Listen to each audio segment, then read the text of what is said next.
привет! Меня зовут Тамара, и сегодня я расскажу о проекте «Додо детям». Ровно год назад стартовал этот проект, и сегодня я хотела бы подвести небольшую черту, рассказать, как мы находим идеи для детского проекта, и расскажу о том, какую мы новую цель себе поставили на ближайшее время. Около года назад у нас уже были наработки для детского проекта, но они не были систематизированы. У нас не было стандарта визуального языка, через который мы общаемся с детьми. Мы не проверяли детские комнаты, поэтому некоторые могли быть реализованы вот так.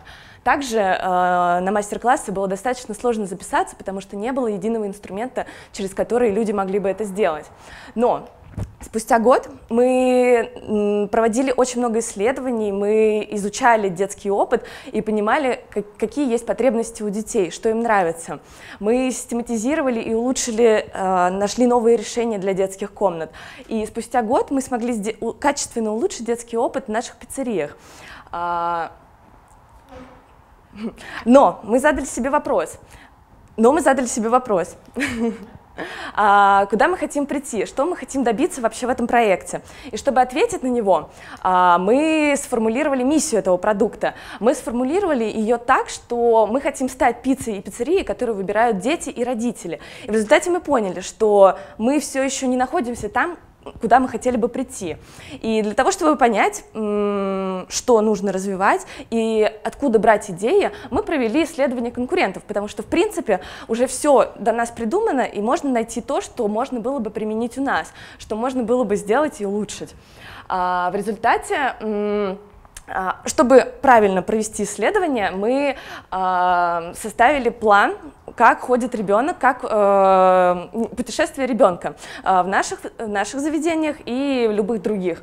То есть вначале это входная зона, потому что некоторые дети все еще катаются в колясках, и этот этап должен быть очень важным и удобным для детей. Следующее — это кассир.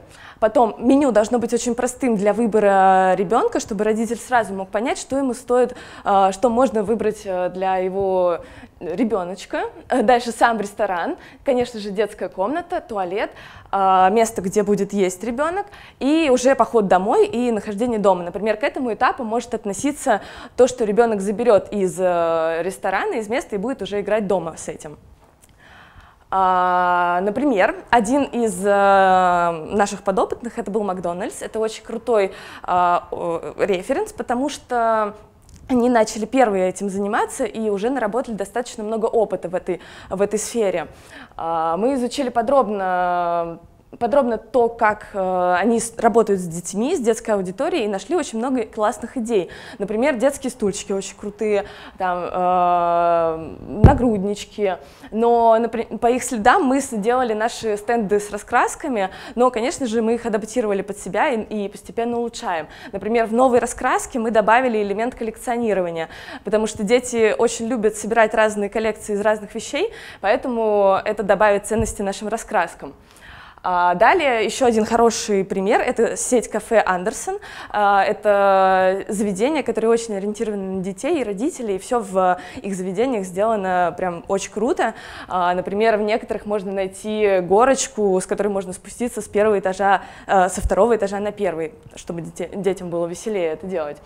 Вот, и, собственно, у Андерсон очень крутые мероприятия, и сравнивая их с нами, мы поняли, что наши нужно развивать и делать лучше. Таким образом, мы решили сфокусироваться на днях рождения, и в ближайшее время добавим возможность сделать подарок для ребенка и праздничное комбо для того, чтобы отпраздновать день рождения в пиццерии.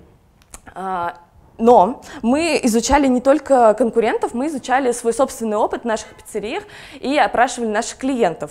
Например, мы спросили, что бы люди хотели улучшить в детских комнатах, и многие сказали, что они хотели бы просто ее добавить в пиццерию, многие сказали, что очень мало места в детской комнате, это действительно так, но то, на что мы можем в большей степени повлиять, это наполнение детской комнаты, и клиенты ответили, что да, вам нужно работать с этой вещью, вам нужно развивать это направление.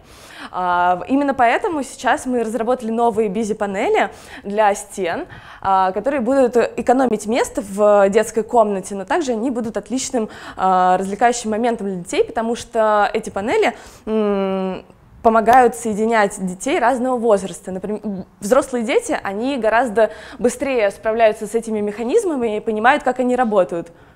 Что? Ну, ладно, мне показалось, что кто-то что-то сказал. В общем, да, и более взрослые дети понимают быстрее, как это работает.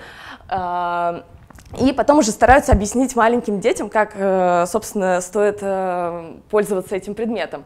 Также, сравнивая себя с другими детскими комнатами, мы у многих увидели очень крутые горки и решили сделать свою собственную. Вот такая находится на водном стадионе. Горка — это очень крутой магнит, который привлекает детей и помогает им избавляться от большого запаса энергии, который у них есть. Так что всех детей приглашаю кататься на водный стадион и тестировать горку. Но, да, у нас есть детские комнаты, у нас есть мероприятия, есть экскурсии, есть раскраски, но знает ли об этом кто-нибудь? Мы решили узнать, действительно, насколько люди осведомлены о том, что у нас все это есть. И, например, мы спросили у наших клиентов, знают ли они про наши мастер-классы. И результаты показали, и это не может не радовать, что большинство все-таки знают о том, что у нас есть мастер-классы.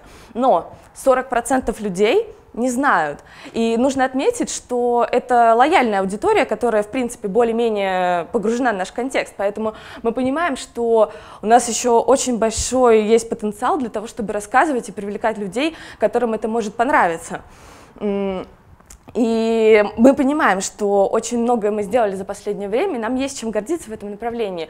Но сейчас перед нами стоит большая задача просто рассказать людям о том, что у нас это есть. И первый этап такой будет, мы зайдем к людям через блогеров, которые ориентированы на мам с детьми. И первый такой тест будет проведен в январе, и после него я вам расскажу о результатах этого тестирования с блогерами. Вот. На этом я хочу закончить выступление. И если вы нашли где-то очень классные решения, то присылайте их мне, мы у себя их тоже сделаем обязательно. Вот. Всем спасибо, хорошей недели.